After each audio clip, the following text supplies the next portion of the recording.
Muy buenas noches. Son las 19 horas en punto del martes 8 de septiembre de 2020. Estamos en el Palacio Nacional de México, en la Ciudad de México.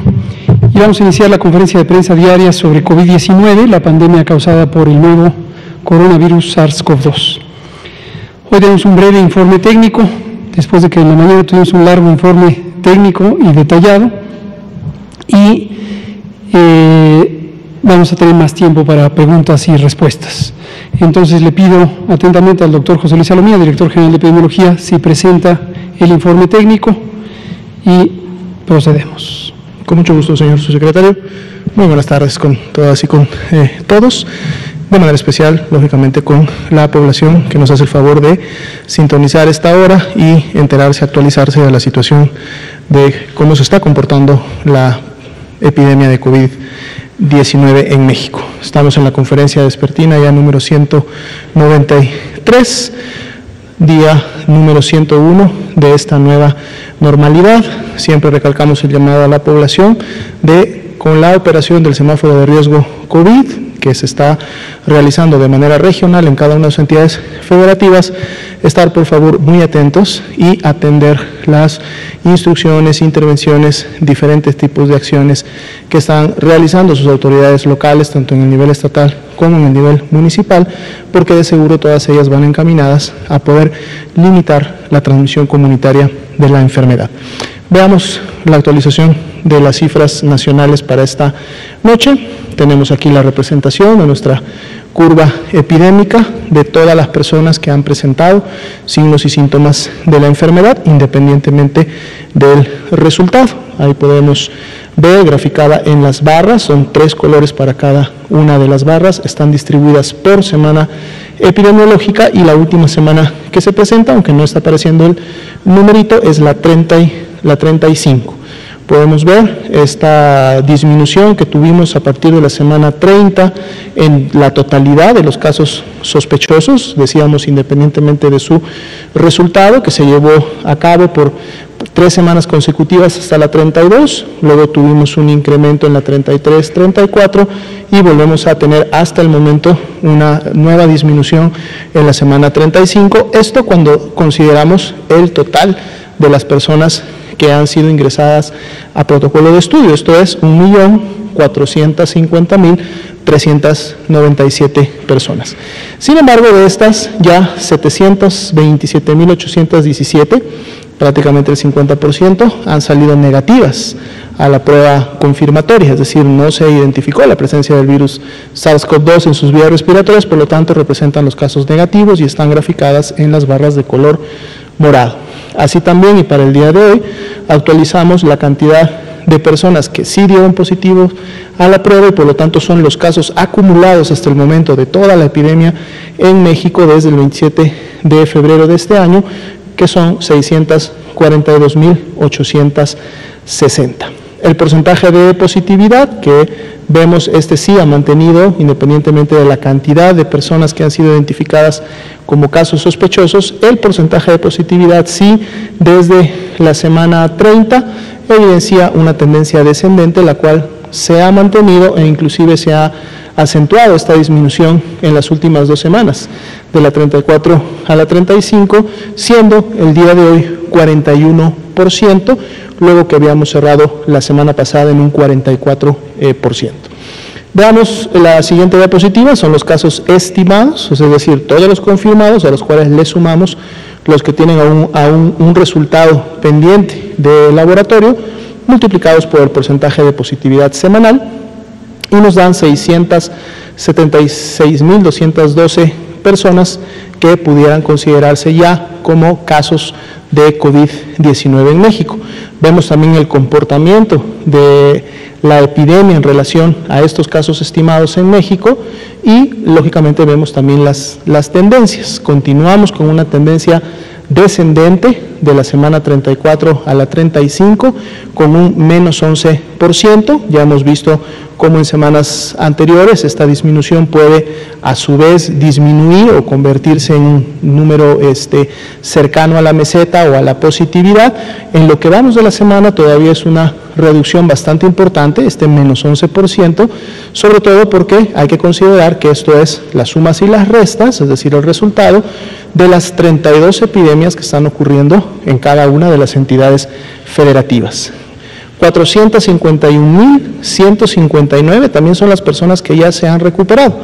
Es decir, este número de casos estimados o el de confirmados por prueba de laboratorio, recordemos que son los casos acumulados, es decir, todas las personas que en algún momento estuvieron enfermas, pero no significa que en este momento continúen en esta situación. Por eso hablamos de más de 450.000 personas que ya se recuperaron de la enfermedad, y bajo este mismo concepto tenemos aquellas que se consideran como los casos activos, que son solamente 39.236 y precisamente representan solo el 6% del total de casos que hasta el momento se han estimado ocurrieron en México, que a su vez también es un porcentaje al cual hemos estado dando seguimiento porque también nos ha representado la disminución y la desaceleración de la epidemia que hemos estado viendo prácticamente ya desde un mes hacia atrás.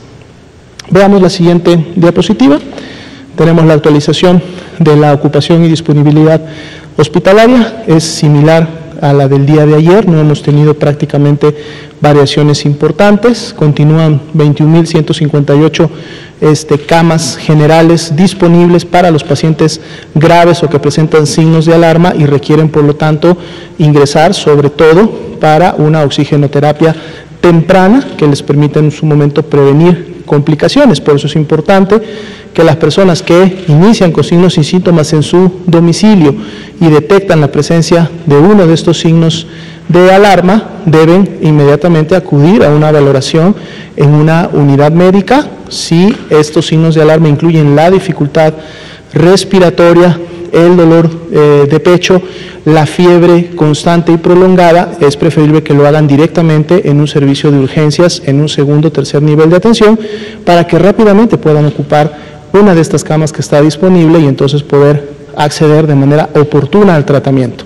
Recordando también que aquellas personas que presenten signos y síntomas leves, a lo mejor no tienen signos de alarma, pero pertenecen a un grupo de riesgo, los hemos mencionado muchas veces, los mayores de 60 años de edad, las mujeres embarazadas, las personas con comorbilidades, principalmente hipertensión y diabetes descontrolada, cualquier otra enfermedad que afecte al sistema inmunológico u otras enfermedades crónico-degenerativas, deben de también demandar atención médica, aunque no tengan signos de alarma, para que entonces puedan tener un seguimiento, digamos, puntual, un buen seguimiento por parte de un profesional de la salud, para que en el momento en que empiecen a presentar signos de alarma, igualmente y rápidamente puedan acceder a uno de estos servicios.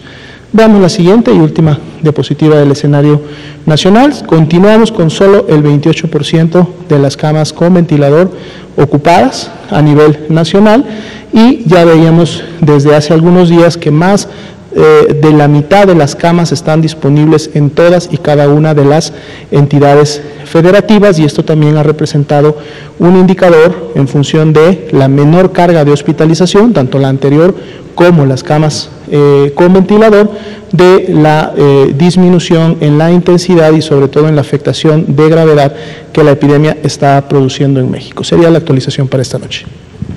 Muchas gracias. Gracias, doctora Alemía. Vamos a pasar a la sección de preguntas y respuestas. Héctor García, Grupo Basta, Periódico Cantón. Daniela Pastrana.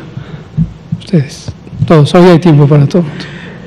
Subsecretario, rápidamente, lo que dan a conocer AstraZeneca con Oxford, pero también el gobierno ruso anuncia de que ya pone en circulación el primer lote de su vacuna Sputnik 5, y del otro lado Trump dice que en el próximo mes van a tener una buena vacuna bajo su liderazgo.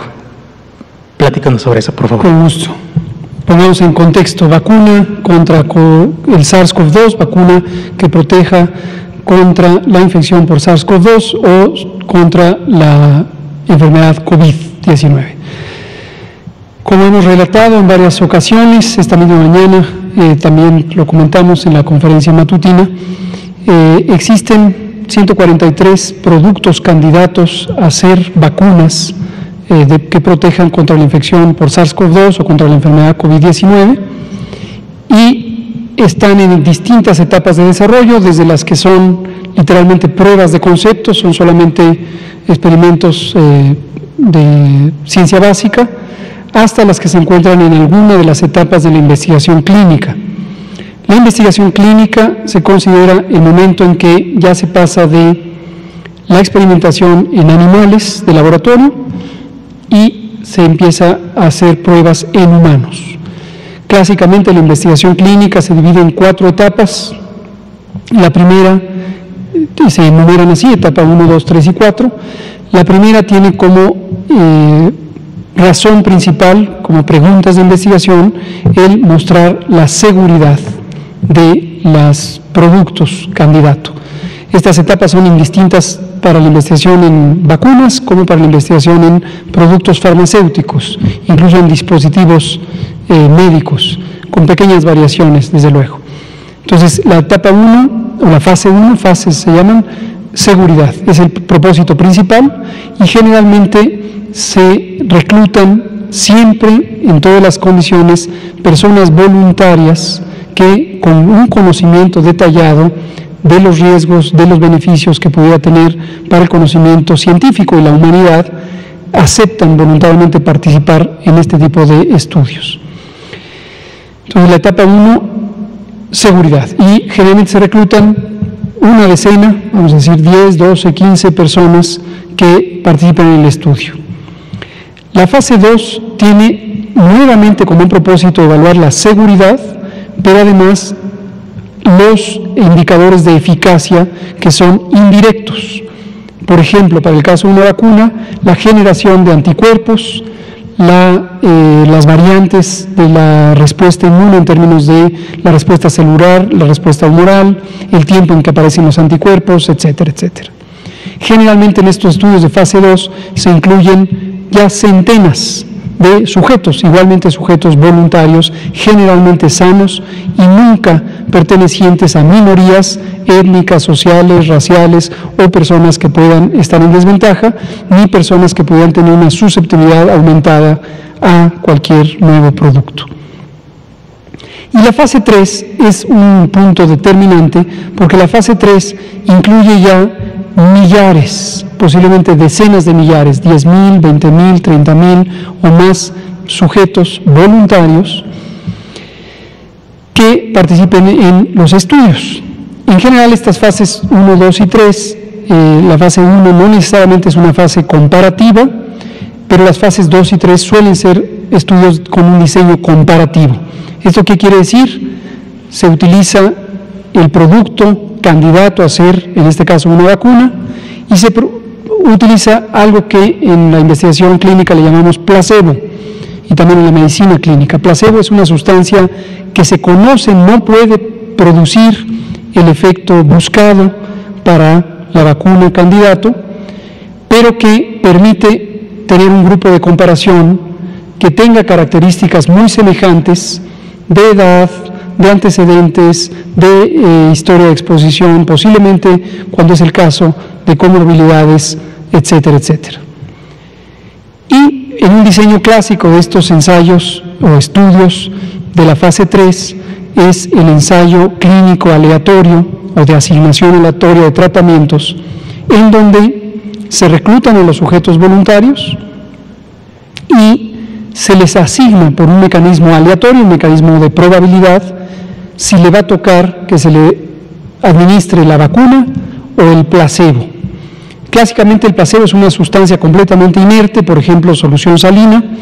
En algunos diseños, lo cual ha sido interesante, en este caso, se usan otras vacunas ya conocidas y ya con autorizaciones sanitarias.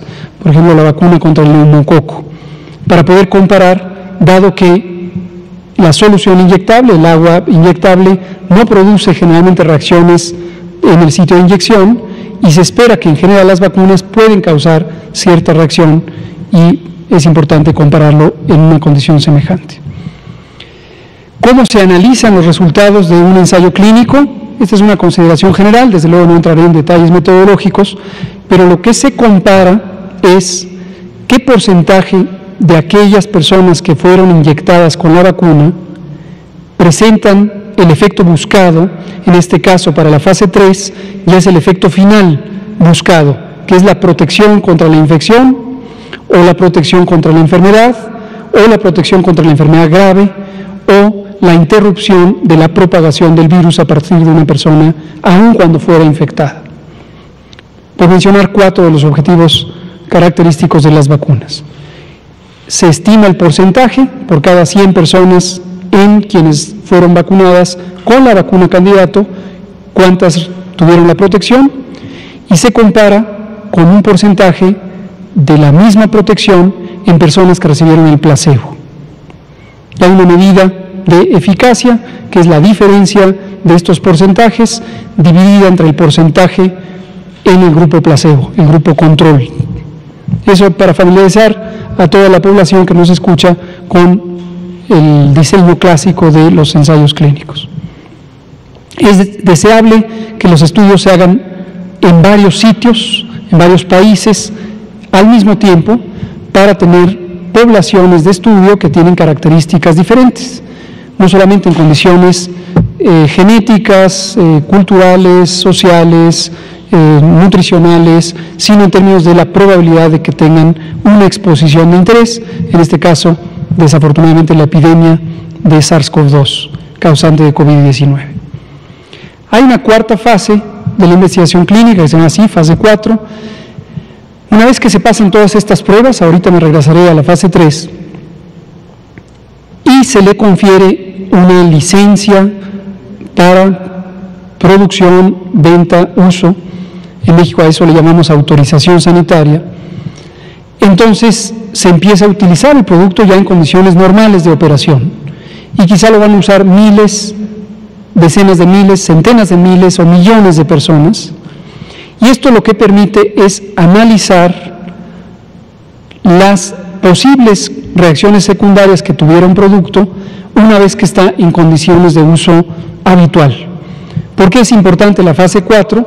Porque se requiere, a veces son tan infrecuentes, tan raras, tan esporádicas, tan improbables ciertas reacciones secundarias, que solamente cuando se estudian millones de personas se logra identificar un evento, 2 eventos, 10 eventos. Y si se estudiaran decenas de miles, son demasiado pocos como para alcanzar a detectar al menos un evento. Entonces, fases 1, 2, 3, 4. Referida a la pregunta, todo esto ahora vamos a hablar de la noticia que circuló hace unos minutos sobre la vacuna de AstraZeneca en asociación con la Universidad de Oxford. La noticia fue que Astra, el laboratorio propietario de la patente o del producto en investigación, decidió suspender temporalmente el o los ensayos clínicos que están en curso en varios países en este momento. No está incluido México. México no realiza hasta el momento ninguna participación, no tiene participación en los ensayos clínicos de AstraZeneca. No tiene. Pero otros países sí lo tienen, el Reino Unido, Estados Unidos lo empezó la semana pasada, etc. ¿Por qué se hacen estas suspensiones? Porque en todos estos estudios se debe garantizar que existe un comité de seguridad y monitoreo de datos. Así se llama oficialmente siempre, Comité de Seguridad y Monitoreo de Datos, que es una entidad independiente de las personas investigadoras responsables del estudio, a quien se le expone periódicamente, a veces casi en tiempo real, los datos de la investigación, y solo el comité puede conocer, no así los investigadores, durante el periodo de estudio, a quién le tocó vacuna, candidato, a quién le tocó placebo. Entonces, solo el comité externo puede evaluar si existe alguna relación entre un efecto secundario y la condición de vacunado con el producto candidato. La noticia hasta la que sabemos es lo siguiente. 1, la noticia sí la produjo AstraZeneca. 2, es real, no es fake news, no es una fabricación. 3, la decisión fue del Comité de Seguridad y Monitoreo de Datos, que es parte del proceso del estudio. 4, hasta este momento se desconoce si existe asociación entre haber sido inyectado con la vacuna y la reacción adversa que haya sido. Esto es parte de la responsabilidad del Comité de Seguridad y Monitoreo de Datos, dilucidar, esclarecer, averiguar, investigar si existe alguna relación entre haber sido inyectado con la vacuna y tener la reacción secundaria que haya sido, porque bien puede ser que la reacción secundaria le haya ocurrido a uno o más sujetos que hayan tenido exposición al placebo, en cuyo caso no se puede invocar causalmente una relación entre el candidato a la vacuna y la reacción secundaria. Y por último, hasta el momento desconocemos cuál fue esa reacción secundaria, pero en los diseños de estudio se establecen desde el inicio listados completos de las posibles reacciones secundarias con base en la experiencia de la fase 1, de la fase 2 y de otras vacunas. Entonces, ahí es hacia lo que vamos. Lo que quiero dejarle en claro a la población es no anticipar vísperas, no empezar a especular sobre la seguridad en general de las vacunas y en particular de esta, que es la que está involucrada, porque todavía no tenemos la información correspondiente. Y podemos confiar en que este y otros estudios semejantes de las otras vacunas cumplen los estándares éticos que se estipulan, son estándares internacionales que incluyen la presencia de un comité de seguridad y monitoreo de datos. Este respecto a la vacuna de AstraZeneca. Me preguntó otras dos. Vacuna rusa. Eso no tenemos información directa, solo sabemos que, como se presentó en algunos medios de información, el gobierno ruso comunicó que el candidato a vacuna llamado Sputnik 5 empezó a ser distribuido para su uso en los ensayos clínicos. Nada más. Y del presidente Trump, presidente de Estados Unidos, pues hizo esta afirmación. Desconocemos cuál es el proceso, en el gobierno de México no tenemos identificación específica sobre el proceso de análisis de la vacuna que está siendo impulsada por el gobierno de Estados Unidos, la de la empresa Moderna, y pues todas y todos queremos que haya vacunas pronto, pero los ensayos clínicos tienen sus tiempos. No se puede anticipar vísperas, el diseño del estudio establece cuáles son los tiempos necesarios para reclutar candidatos al estudio, personas que participan en el estudio, para recolectar la información, para analizarla, para hacer inferencias y para publicar la evidencia.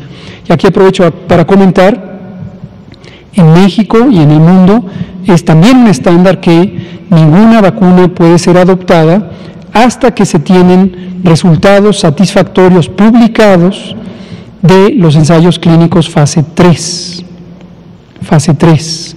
Esto es importantísimo tenerlo presente porque no se pueden anticipar vísperas. Existen múltiples ejemplos en la historia de la vacunología mundial de vacunas o candidatos a vacunas que pasaron satisfactoriamente la fase de investigación preclínica y las fases clínicas 1 y 2, y justo en el ensayo clínico, los ensayos clínicos de la fase 3, se muestra que o bien no tienen la capacidad de producir el resultado que se espera, es decir, la eficacia, o incluso que pueden ser inseguras. Entonces, ahí es la responsabilidad de la autoridad sanitaria de cada país no permitir la autorización sanitaria. Y los países se auxilian también de un sistema global que se llama el Sistema de Precalificación de las Naciones Unidas. Esto se estableció hace cerca de 35 años o 34 años y se llama así el Sistema de Precalificación de Vacunas. Es un mecanismo por el que la Organización de las Naciones Unidas identifica con el apoyo de agencias de regulación sanitaria de alto desempeño, del más alto desempeño, identifica las características de las vacunas, que son candidatos, y puede establecer una calificación que, por equivalencia, la adopten los países. Es importante, ya lo presento públicamente, sistema de precalificación de vacunas, porque podría ser que en el sistema COVAX, el mecanismo organizado por la Organización Mundial de la Salud para el acceso a vacunas, se proponga que la referencia de la inspección o autorización o la seguridad sanitaria repose en el sistema de precalificación de vacunas. Generalmente esto va a surgir posteriormente. Muchas gracias. Daniela Pastrana, a pie de página. Y luego Juan Carlos Machorro AM, Araceli Aranday. Gracias, doctor. Buenas noches. Siguiendo con este tema del anuncio de AstraZeneca, entiendo entonces, por lo que está diciendo, que se suspende, más bien ellos anunciaron que se suspende mientras se investiga esto que nos está explicando de si sería efecto directo de la vacuna o no. Más o menos eso, ¿cuánto tiempo se lleva en una investigación así? ¿En cuánto tiempo se tiene que dar resultados? ¿Y qué efectos tiene para el acuerdo que hay o que se anunció aquí en las mañanas con el gobierno de Argentina y todo lo que se había dicho, ¿no? ¿Qué efectos tiene en ese plan? ¿Qué impactos tiene en ese plan? Y luego la otra cosa es, Suiza retiró a México de su lista de países de riesgo. Básicamente eso, ¿qué significa? ¿Cuál es la señal que mandan? Y eso. ¿Cómo no? Muchas gracias por ambas preguntas. Sobre la duración de esta suspensión temporal que dispuso el laboratorio AstraZeneca, no se puede anticipar hasta que se sepa cuál fue la reacción secundaria y cuál fue la recomendación del Comité de Seguridad y Monitoreo de Datos. Si fue algo que es razonablemente evidente de investigar, y se encuentra una solución rápido en 24, 48, 72 horas, basta eso y ya se reactiva. Si es algo que requiere otro tipo de investigaciones más detalladas, en los tejidos humanos, en los líquidos humanos, en la historia clínica de la persona afectada, etcétera, se requerirá más tiempo. Es difícil predecir anticipadamente cuánto puede durar la suspensión. Lo que sí quiero decirles es que no es un evento inusual. Cuando se hace investigación clínica es común, de hecho diría muy común, que al menos una vez, a veces 2, 3, 5, 7 veces a lo largo de un estudio se suspenda temporalmente. Precisamente lo que demuestra es que existe un mecanismo muy sensible de seguridad. ¿Qué implicaciones puede tener para México, dado que México ha auspiciado un acuerdo entre dos entidades privadas, una filantrópica, la Fundación Carlos Slim, y otra privada, el laboratorio AstraZeneca, y otra más privada, el laboratorio Leumont? Pues la consecuencia puede ser que se retrase el momento de llegada de la vacuna, el momento de presentación ante la Autoridad Sanitaria Federal de México, COFEPRIS, pero nada más. Ahora, si los resultados de la investigación son de otra naturaleza, pues el riesgo es mayor, pero esperamos que no, deseamos que no.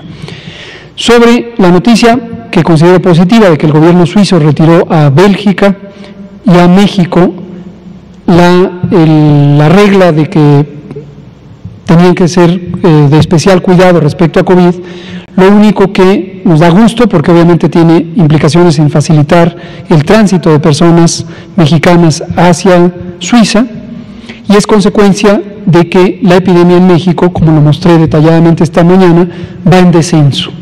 En al menos 20 estados tenemos más de 3 semanas consecutivas de descenso.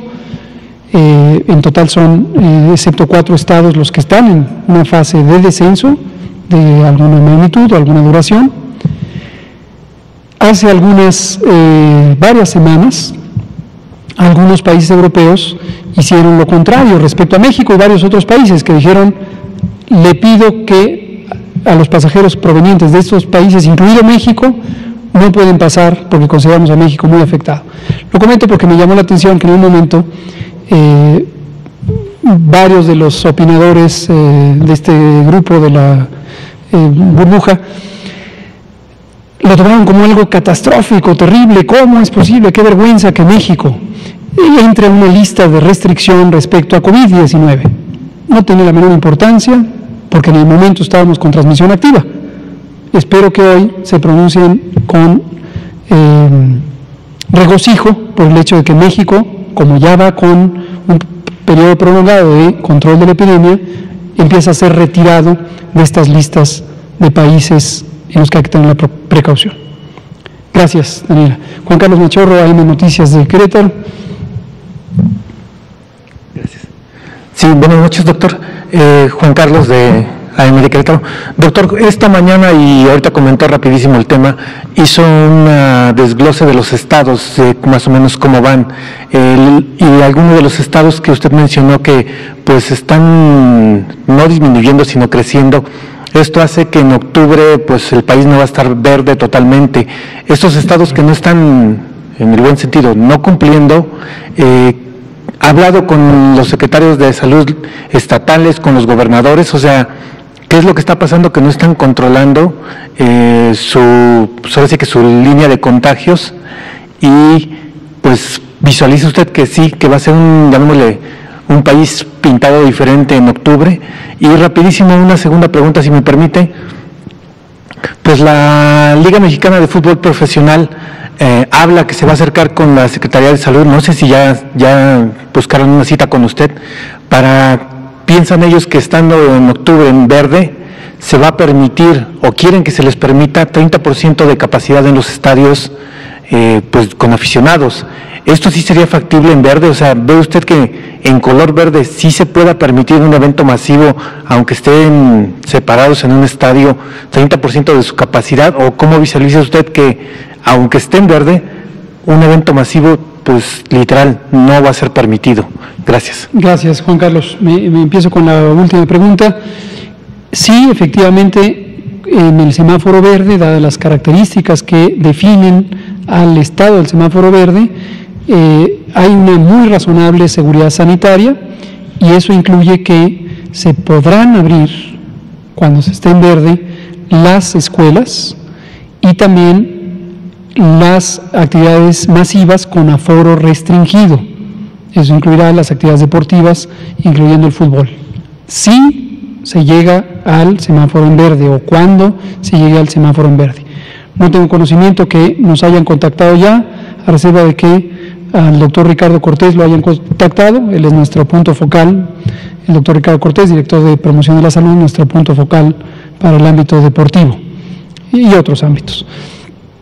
Pero vamos a ver, escuchemos la propuesta, y hemos tenido, reitero, un diálogo muy fluido con la Liga Mexicana de Fútbol desde el inicio de la epidemia, y me aprovecho para agradecerles y celebrar el sentido de responsabilidad que ha tenido la Liga de mantenerse siempre en contacto y siempre apegado a las disposiciones sanitarias nacionales. Sobre los estados, y dado que usted me ha preguntado varias veces sobre los semáforos verdes y las tendencias, me da pie a recordar que las predicciones, las proyecciones de en qué momento y en qué condición se encontrará la epidemia no son promesas. Te lo digo porque cada noche encuentra uno quien hace catarsis en las redes sociales quejándose de que no se cumplieron las promesas, no se cumplieron los pronósticos. Esta mañana, por cierto, mostré gráficamente, espero que haya sido de interés público, los distintos picos que puede haber en una epidemia, cosa que hemos dicho en innumerables ocasiones, por aquellas personas que les angustia mucho que no se cumplió el pico en la fecha que se dijo del pico del 8 de mayo, 9 de mayo, etcétera. Como pueden ver, y les invito con todo respeto a visualizarlo, las epidemias tienen un comportamiento, técnicamente se llama multimodal. Multimodal quiere decir que tiene múltiples picos. ¿Y cuándo van a estar en descenso? ¿A qué velocidad descienden? ¿En qué magnitud descienden? Es algo que tiene límites en su posibilidad de ser estimado, y las estimaciones o las proyecciones o las predicciones lo que pretenden es tener escenarios factibles de dónde podríamos encontrarnos. Como comenté ayer o anteayer, dada la confusión que a veces propician quienes se empeñan en ver esto como promesas de otro tipo, cuando no es algo crucial, prefiero abstenerme ya de dar los resultados de las predicciones. Ahora, sobre las entidades federativas que tienen todavía una tendencia ascendente, que son básicamente 4, Querétaro, desde donde usted trabaja, es una de ellas. Quiero aclarar que en ningún momento las curvas epidémicas o los colores del semáforo tienen como propósito técnico evaluar la calidad de las intervenciones. Esto durante las varias semanas en donde estuvo en conversación pública el tema del semáforo y algunos gobernadores se pronunciaron con vehemencia sobre el semáforo y que no lo iban a acatar, etcétera, situación que afortunadamente ha quedado superada hace varias semanas. Una de las razones, una de las inquietudes es que en términos de la narrativa pública de la comunicación social o del mundo de la política, a veces los gobernadores sufrían embates de la opinión pública o de los medios, implicando o interpretando, sobreinterpretando, como si lo que presentamos aquí fuera una evaluación de su desempeño. Ratifico una vez más que no es así. La condición en la que se encuentra una epidemia simplemente representa la condición en la que se encuentra y requiere mucha más información sobre las actividades concretas que se han hecho, cuando se han hecho, que permitan o no el control de la epidemia. Y doy un ejemplo que lo mencioné también esta mañana, la Ciudad de México. La Ciudad de México y en general la zona metropolitana del Valle de México tiene la más compleja situación epidemiológica del país, no hay duda. Y eso no es culpa del gobierno de la Ciudad de México, es culpa de la realidad. Quito la palabra culpa, ayer expliqué que aquí no se habla de culpas, es consecuencia de la complejidad demográfica y de tránsito que existe en la más grande metrópolis del país, donde reside casi la cuarta parte de la población del país, es un centro económico importantísimo, confluyen poblaciones de al menos 7 estados de la megalópolis, tiene una enorme densidad de movilización, etcétera. Entonces, no es lo mismo el reto que enfrenta la jefa de gobierno de la Ciudad de México como autoridad sanitaria, que puede enfrentar algún otro titular del Poder Ejecutivo estatal. Cada quien tiene sus complejidades. Entonces, por favor, no tomarlo como que es un juicio sobre la calidad. Y todos debemos sumarnos solidariamente como autoridades o como parte del Poder Ejecutivo de los estados a sumar esfuerzos para ayudarnos unos con otros. Gracias, Juan Carlos. Araceli Anday, Canal 11. Gracias, secretario. Preguntarle primero, usted en alguna ocasión había dicho que el reto para la Secretaría de Salud era esta red de refrigeración o red para condensar las vacunas. A mí me gustaría saber cómo va esto, si ya se han hecho estos avances y cómo está el panorama para poder guardar todas estas vacunas en todo el sector. También 2 preguntas por parte de las personas que nos ven. ¿Cuáles son las recomendaciones para la población ahora para los festejos del 15 de septiembre? ¿Qué aspectos se van a tener que guardar para las personas que quieran convivir o no puedan hacerlo? Y una más, ¿por qué si el contagio de COVID es a través de la saliva? ¿Por qué cuando se hace la prueba rápida tiene que introducirse el hisopo muy adentro de la nariz? Muchas gracias. Muchas gracias. Empecemos con esta tercera pregunta, recordando no confundir la prueba rápida con la prueba de PCR. Las llamadas pruebas rápidas, también conocidas como tiras reactivas, en general son pruebas que buscan detectar anticuerpos, es decir, no al virus, sino la respuesta inmune o una manifestación de la respuesta inmune de los seres humanos. La muestra biológica que se utiliza es sangre y funciona, para quien lo conozca, como una prueba de embarazo. En el sentido, no tiene nada que ver COVID y embarazo, pero la manera en que se ejecuta es parecida. Es un cartuchito, una pieza de plástico que tiene una tira de un material textil impregnada en los reactivos correspondientes. Se deposita una gota de sangre igual que se hace también en las pruebas de glucosa en monitoreo de personas con diabetes, y ahí se hace una reacción química, bioquímica, y se detecta una coloración de una línea que identifica los anticuerpos. Es de las pruebas rápidas. Sobre estas pruebas rápidas me he pronunciado en innumerables ocasiones y lo vuelvo a hacer, en el sentido que la Secretaría de Salud no recomienda el uso de pruebas rápidas porque tienen muy limitada capacidad para distinguir a alguien que ya tuvo COVID de alguien que no ha tenido COVID. Dan resultados falsos positivos y falsos negativos y en una proporción inaceptablemente alta, y esto impide que sea un instrumento confiable para diagnóstico clínico o para vigilancia epidemiológica.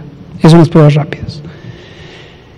La muestra de líquidos respiratorios que se toma para el diagnóstico por reacción en cadena de polimerasa de infección por SARS-CoV-2 se toma a través de un hisopo que se introduce una varita que tiene una punta de un material también de carácter textil a través de la nariz, se proyecta hasta la garganta y se hace un frotis, se frota la pared posterior de la garganta para arrastrar los líquidos que están en la nariz y en la garganta. ¿Por qué en esa zona? Porque es la zona de mayor densidad de secreciones respiratorias contaminadas con el virus o colonizadas con el virus. Entonces, la transmisión, cuando decimos que es por gotas, no son de saliva solamente, es más alta la carga viral en los otros componentes que no son saliva, que son las secreciones que todos tenemos en la vía respiratoria, los mocos. Esa es la razón. Y había otra pregunta. 15 de septiembre. No quisiera equivocarme porque no recuerdo que se haya presentado ya oficialmente la modalidad del grito. ¿O ya se presentó? No, ¿verdad? No caeré. No, esto será responsabilidad en su momento del propio presidente, muy seguramente, o del comité organizador de las fiestas patrias, en el que participa de manera protagónica nuestras heroicas Fuerzas Armadas. Entonces se hará la presentación pública, es una modalidad interesante, hasta ahorita les puedo decir, creo que desde el punto de vista de salud se ha cuidado muy bien todo lo que implica la seguridad sanitaria para tener esta propuesta innovadora de grito y de actividad del 16 de septiembre, pero me espero a que se presente públicamente. Lo que sí les puedo decir a toda la ciudadanía es que en cualquier condición lo que se recomienda es no congregarse, y ya cuando se presente públicamente se entenderá el porqué. Tampoco en casas, exacto, la famosa reunión de pozole para ver el grito, mejor no, mejor el pozole en pequeños grupos. ¿Y lo de la refrigeración de las vacunas? La refrigeración de las vacunas. A todo el sistema en el que se conserva en una temperatura ideal las vacunas, también se usa para algunos medicamentos, se le conoce como red de frío. ¿Por qué se llama red o cadena de frío? Porque es un mecanismo por el que de un refrigerador a otro, desde un almacén central, posiblemente en el aeropuerto donde llegan las vacunas, hasta un almacén central, quizá en la Ciudad de México o en algún puerto marítimo donde se conservan temporalmente, a un refrigerador también de tamaño industrial en cada una de las entidades federativas, a uno ya de menor tamaño, pero todavía de grandes dimensiones, en las jurisdicciones sanitarias, a un pequeño refrigerador en cada una de las 26,000 unidades de salud, hasta un termo portátil que lleve la persona vacunadora. En cada paso, en cada transferencia del embarque de vacunas, se tiene que cuidar que en todo momento se conserve la temperatura ideal. Hay vacunas que requieren refrigeraciones extremas, por ejemplo, menos de 70 grados centígrados, es una temperatura de congelación importantísima durante alguna fase del proceso. Hay vacunas que al contrario no se pueden poner a una temperatura tan baja porque se daña la sustancia activa, ya sea material genético, antígenos, un virus inactivado. Y en general, una vez en temperatura de operación, no deben pasar de 4 grados centígrados, que es la temperatura de refrigeración convencional de un refrigerador doméstico. Todo ese sistema requiere una enorme inversión para su instalación y conservación. Y sépase públicamente que desde hace al menos 3 sexenios, quizá 4, no se ha invertido suficientemente en la conservación. He de reconocer que ha habido proyectos de inversión en los que se han renovado algunas de estas cámaras de tamaño industrial o de tamaño menor, pero nunca se ha logrado que esté al 100% la capacidad operativa de este sistema, en al menos 3, quizá 4 sexenios. ¿Por qué razón? Muchísimas razones, pero es análoga a las razones por las que no se ha invertido en formar y contratar a profesionales de la salud, en desarrollar o construir hospitales y terminarlos. A veces se construyen pero no se terminan, se quedan en obra negra, como los 407 hospitales que quedaron abandonados en el sexenio pasado. Esto no lo vamos a resolver de un día para otro. Entonces la pregunta me parece muy legítima. Si entre la última vez que lo dije, que creo que fue la semana pasada, y hoy ya tenemos algún avance para tener esta red de frío, la respuesta es no. Esto requiere inversión y requiere un proyecto de al menos 2 años, que estamos empeñados en lograrlo. Eso sí, tenemos la intención de lograr una inversión para hacer esta rehabilitación de la red fría de México. Una de las encomiendas del Instituto de Salud para el Bienestar, el organismo público descentralizado que está llevando la posibilidad de tener un sistema de salud gratuito y servicios de salud y medicamentos gratuitos, una de sus 4 encomiendas es asegurar que existe la infraestructura y el equipamiento necesario para garantizar este propósito, medicamentos y servicios de salud gratuitos. Ahora, ¿qué se puede hacer en tanto esto no está resuelto? Hay varias cosas. También, como se anunció hace algunas semanas, tenemos el empeño de establecer una empresa pública de distribución de medicamentos. Esta empresa pública, yo ya la identifiqué públicamente aquí, hablé de Birmex, Biológicos y Reactivos de México.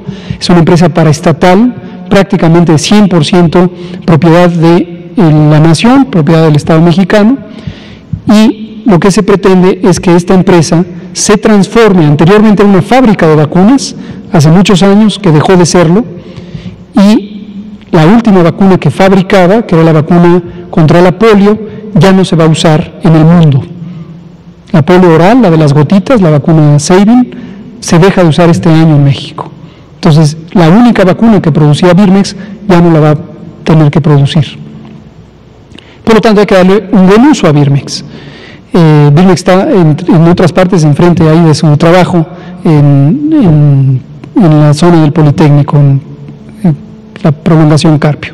Entonces, le vamos a dar un buen uso y vamos a partir de ella, crear una empresa distribuidora de vacunas. Pero mientras llega eso, ¿qué se puede hacer? Bueno, lo que se puede hacer es que en las contrataciones de distribución se incluyan los mecanismos de red fría que garanticen que llegue el producto al menos hasta la cámara fría funcional que en este momento está en operación. También quiero ser justo reconociendo que no es que no haya nada, hay una red de frío, solo que no es la más competente, la más autosuficiente en este momento. Gracias, Araceli, por favor. Buenas tardes. Mi primera pregunta sería si con esta experiencia que algunos gobernadores del país han dicho falta de comunicación con la autoridad federal y con la salida de estos 10 gobernadores se afectaría pues aún más la coordinación para la estrategia de combate contra COVID-19, por favor. Gracias. No pensamos que sea así. El presidente López Obrador esta mañana explicó extensamente las implicaciones de esta decisión libre que tomaron 10 gobernadores y la posición que tenemos, desde luego él como jefe de la nación, pero también los miembros del gobierno de México, de celebrar la libertad que existe en México de opinión y también de este tipo de decisiones.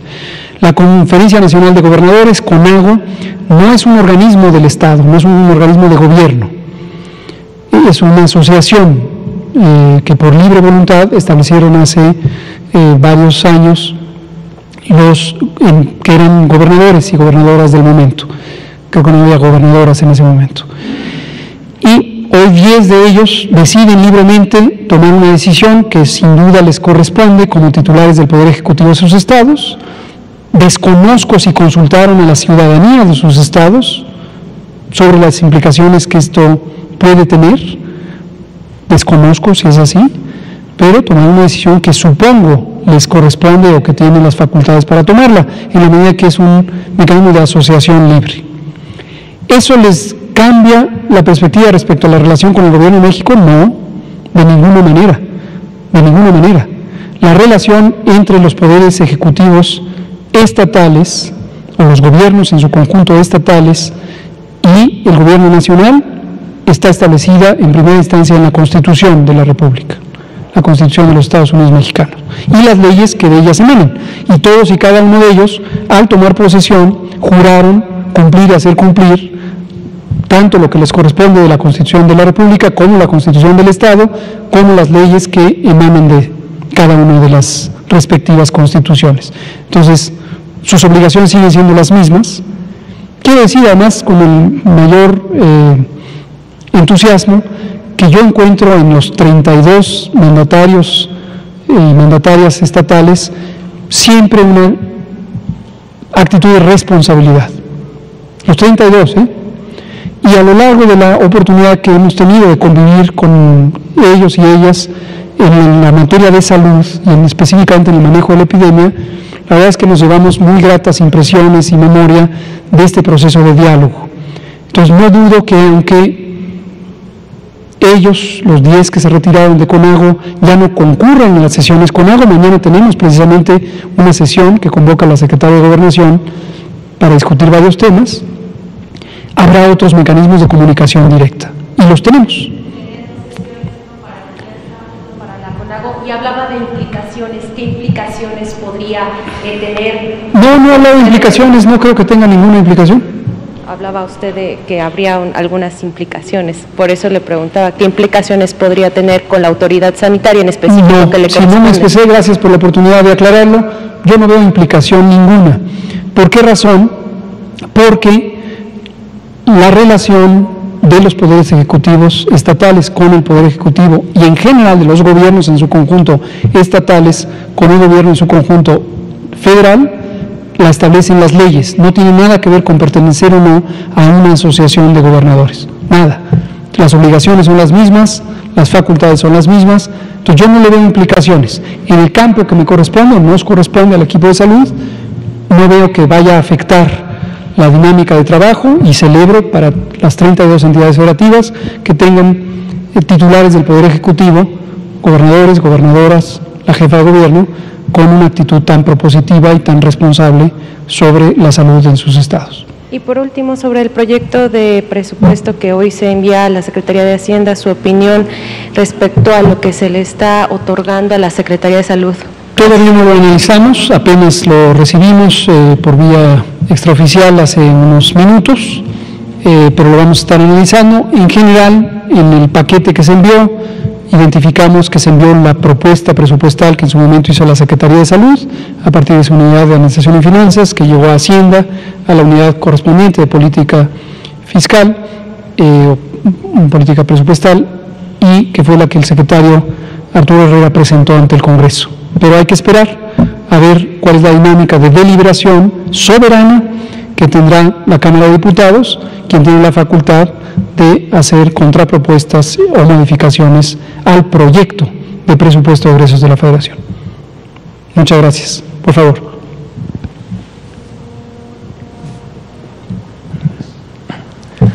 Muy buenas noches, doctores. Omar Quiroga, de Reporte Crítico, con un recordatorio, y una pregunta, si es tan amable. Hace un par de semanas pregunté al doctor Ricardo Cortés, si no me recuerdo, sobre una actualización de la afectación de COVID a los pueblos originarios en México, considerando que la presentación que se hizo aquí fue en una etapa temprana, cuando apenas se introducía el virus a estas comunidades. Y la pregunta, siguiendo el hilo conductor de la CONAGO, evidentemente ya usted dijo las implicaciones en términos de comunicación, que parece no haber ninguna, pero no sé si la autoridad sanitaria federal, considerando que ellos también son autoridades sanitarias, ha identificado una diferenciación entre no sé, la calidad de información, comunicación, desempeño, los diferentes indicadores que la autoridad sanitaria no presenta aquí para el semáforo. Digo esta pregunta también porque hay una correlación entre estos 10 gobernadores y aquellos que no suscribieron al convenio con el INSABI a principios de año. Entonces, digo, si la autoridad ha hecho este tipo de análisis y un resultado, ¿no?, respecto a 8 meses del INSABI y a 6 de COVID. Muchas gracias. Sobre el recordatorio, con mucho gusto, lo preparamos, un informe de actualización sobre la situación de COVID-19 en los pueblos originales, y la traemos en algunos pocos días. No le puedo decir cuándo, pero trabajaremos en ello. Sobre gobernadores o gobiernos estatales, su decisión de salir de CONAGO, su antecedente de haberse suscrito o no, adherido, que es el término jurídico, o no a el INSABI, el sistema que ahora coordina el Instituto de Salud para el Bienestar, que es el organismo público centralizado del Gobierno de México que coordina la atención médica, tiene como facultad coordinar la atención médica en el país. No es una correlación propiamente dicha, en el sentido de que los 10 no se hayan adherido y los otros 22 sí se hayan adherido. Es un mixto. En términos estadísticos, aun cuando hubiera una diferencia en el porcentaje de estos 10 que no se adhirieron comparado con el porcentaje de los 22 que no se adhirieron, si se fijan, la comparación es parecida a lo de las vacunas, así funciona la inferencia estadística, no hay poder estadístico suficiente porque la muestra es muy chiquita, tenemos 10. Es muy pequeña esa muestra, entonces dudo que se pueda hacer una correlación en el sentido estadístico del término. Apreciativamente uno podría considerar, y me parece lógico pensarlo, que aquellos gobernadores que no les entusiasmó la idea de pertenecer a un sistema nacional, en la perspectiva de tener un sistema nacional único, gratuito, de cobertura universal, porque tuvieron alguna motivación que les hizo pensar que el Gobierno de México no llegaría a ese objetivo y no quisieran ser parte del mismo, podría ser que eso es la misma motivación que hoy tienen para diferenciarse de sus 22 compañeros y compañeras y marcar como que son una alianza federalista, como ellos se autodenominan. Lo digo con todo respeto, es el término que estos gobernadores han utilizado. Insisto en que desde el punto de vista de salud no vemos obstáculo alguno, las leyes son claras, las responsabilidades son claras, las obligaciones son claras, los derechos son claros y en general 32 gobiernos estatales, sus titulares, hemos identificado que en términos de sus responsabilidades de salud, todos y cada uno de ellos tienen una actitud muy positiva para proteger la salud de sus poblaciones. Muchas gracias. Nos queda medio minuto para una última pregunta. Allá el compañero que levantó la mano, atrás de Héctor García. Por favor, es que no lo alcanzo a ver. Buenas noches, doctores. Soy Gerardo Suárez, reportero en el Heraldo de México. Quiero preguntarle en torno a la vacuna contra la influenza. Varios científicos, médicos y divulgadores de la ciencia lanzaron una campaña para pedir a la población que se vacune. Mi pregunta es, ¿qué cambios se prevén para la campaña de vacunación de influenza ante esta coexistencia con el COVID-19?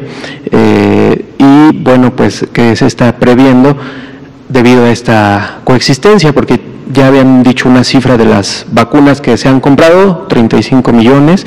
También preguntarle si son suficientes, porque son aproximadamente 3 millones más que el año pasado. Gracias. Muchas gracias. La pregunta me parece muy pertinente, ya la habíamos comentado en una ocasión previa, pero con mucho gusto lo volvemos a explicar. Influenza, pero me quedan un minuto, entonces lo abreviaré. Influenza se parece al COVID, tienen algunas diferencias, pero ambas son enfermedades causadas por virus, distinto virus, pero que producen infección leve en la mayoría de los afectados, 80%, 85%, infección grave, suficientemente grave, en 15 o 10%, y entre 3 al 5 o hasta el 6% de enfermedad muy grave que requiere terapia intensiva y puede ser letal. En el caso de influenza se conoce que existen vacunas desde hace mucho tiempo. Las vacunas contra influenza tienen una eficacia muy limitada, 40% es la efectividad estimada en el mejor de los casos. ¿Esto qué quiere decir? Que no tienen la aspiración de ser vacunas de cobertura universal, toda la población, porque el propósito no es interrumpir la transmisión, dada la limitada eficacia y efectividad de la vacuna contra influenza. Pero lo que sí pueden lograr es disminuir los riesgos de complicaciones, hospitalización y muerte en los grupos más vulnerables de la población, quienes son muy parecidos a los del COVID, excepto los niños, mientras que la influenza incluye mayores de 60 y menores de 5, COVID no incluye a los menores de 5 como un grupo de especial riesgo. Sí, las embarazadas, aunque nosotros hemos exagerado en considerar a las embarazadas como una población de alto riesgo de COVID, exagerado en el sentido de la protección de las embarazadas, pensamos de más y no de menos, y coinciden en diabetes, obesidad, sobrepeso, hipertensión, enfermedad cardíaca y pulmonar crónica, inmunosupresión, etc. El reto es lograr más rápidamente vacunar a las poblaciones de riesgo. Desde 2007 que existe el Programa Nacional Gratuito de Vacunación contra Influenza, número grueso, 32 millones de vacunas se ponen entre el 15 de octubre y hasta el final de marzo. Y eso hace que el segundo segmento de esta temporada de influenza, la correspondiente al año siguiente, enero, febrero, marzo, no brinde la protección o la duración de protección que se hubiera aprovechado si todo el mundo se vacunara antes de diciembre. Entonces, el cambio fundamental que estamos haciendo es buscar los mecanismos de eficiencia en la logística de operación de los sistemas estatales. Desde ahorita lo dejo claro, es una responsabilidad de los estados, los 32, los 10 que se salieron de Conado también, aplicar en tiempo y forma esta vacuna. Las disposiciones generales son del gobierno mexicano. El gobierno mexicano compra las 35 millones de vacunas, pero el que debe ponerlas en tiempo y forma y ponerlas a las poblaciones de alto riesgo y no al primero que pase son los gobiernos estatales. ¿Quedó claro eso ya? Los gobiernos estatales. Pero obviamente van a contar con nuestro apoyo y aplauso si lo logran, que esperamos que sí lo logren. Trabajaremos de manera muy unida y coordinada para que la vacuna, que ya empezó a llegar desde el pasado viernes 28 de agosto, en cuanto juntemos 10 o 12 millones y que hayan pasado por el proceso de verificación sanitaria de COFEPRIS y se haga la liberación de la misma, arranquemos con la campaña de vacunación para que alcancemos a vacunar antes del 31 de diciembre. Eso sería. Muchas gracias por la pregunta. Son las 20:03. Ya no la dije. 20:03 y aquí termina la conferencia. Nos vemos mañana. Muchas gracias.